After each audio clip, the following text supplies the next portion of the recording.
الله سبحانه وتعالى هل كان يسوق كينه marka labaad waxaan bali u dirayaa naadi akhris qoraalka garaad kuwac waan u hambaleena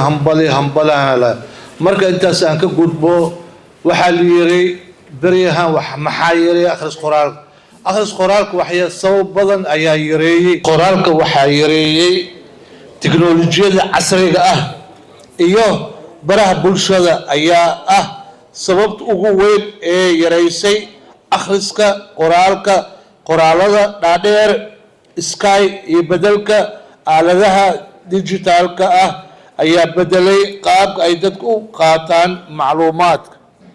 sababaha ugu waaweyn ee hoos u dhac u keenay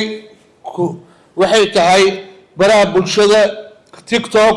Instagram and Shorts waxay dadka ku dhiirigeliyaan daawashada muuqaalada aad u gaaban qoraalada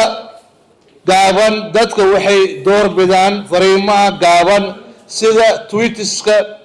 halkii ay ka akhri lahaayeen muuqaalo ama buugaag